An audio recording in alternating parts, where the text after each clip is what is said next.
Jokanyo mag bunge la wenye nchi kaunti wa Migori oseone kaachiel kod ndicho makinde ka kinde pacho ka sinema bende gidwaro mondo gai mar obila Douglas Kanja kod jalupne Lagat ogwee tao kotenore kod tho mar Albert Ojwang. Jafwambo marwa e kaunti no Jopiny mioler. Seche manondo pod nyime ka otende kod tho mar Albert Ojwang, jokanyo mag bunge la wananchi e kaunti ma Migori seyo piny owacho kuom medruok mag ndhicho kaachiel kod nek e pacho kae. Jokanyo gi mag bunge la wananchi e kaunti ma Migori ka otel kod jakom margi Charles Osewe wacho ni nigi geno ni chike ma pacho kae ne osegolo jokenya jok mar telo mar agoko kaachiel kod sand. Kata kamano gineno ka kitelo marachni pod duogo e pacho kae. Enzi mar unyanyasaji ne waseyae wakoloni onyanyasa Kenya. Loch manodonjo bende no dictate Kenya. Mago tene waseyae. Jana inega makata gimo timo malich be onge. To gimo timo ni onego nyiswa mondo wang'e ni en ang'o. Ka ngata nigi ratiche. Polisi tunapoteza trust na nyinyi. Kwanza kifo cha Shakaola hatujapata jibu.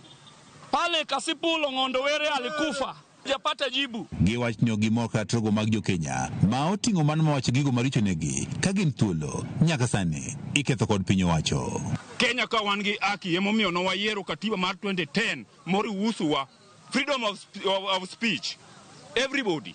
Kendo sani wanyalo bedo piny to wawacho pachwa kaka jopiny. Omiyo wabiro wuok oko kaka jopiny kendo wabiro pigania Kenya, wabiro pigania haki mondo haki udong kaka haki. Sasa onyo yetu kama bunge la wananchi ya Migori. Tunasema ya kwamba Mr. President William Samoei Ruto ulichukua oath ya kulinda wa Kenya. Tunakuomba utoke nje na uongee kama mwanaume. Alafu tuambie nini inafanyika kwa serikali ambayo unaongoza. Jokanyo gi mag bunge la wananchi e kaunti ma Migori wacho ni poni piny owacho odhi nyime kod ketho trogo mag oganda jo Kenya to dhi chunogi mondo giwuogo kendo koro gikaw okang' mar chik.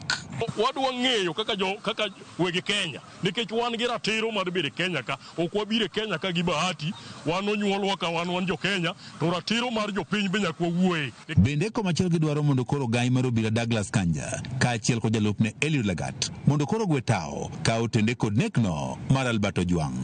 Wadwaro ni bondo mi atua okaw nikech wadwaro ni Kanja Inspector General gi jalupne wadwaro ni gibedare oko komondi bondo mi uchunguzi otim bondo wang'e ni ang'o monego Albert. Nwasawinjo kendo ginene chief pathologist nosagolo maber ni en ng'ama nogo monegi. Mana adiera mar wach. Koro wadwa ng'eyo ni to ng'ama notimo gini en ng'a gi ng'a. Kam kane usemako nyithini Omabei dak nutere Omabei High Court. Dak nutere Omabei office DCIO mondo mi odhi obed buk kanyo.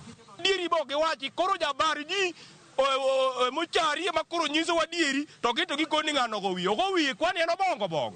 Wach ma kama ok wadagi kabisa. Wadagi kendo kokaw wabro luoko ng'anyo maduong' mwakwedego wach ni to weche go kwadwar wadagi koso kudagi ng'ijene. Jopiny Ramogi TV Migori.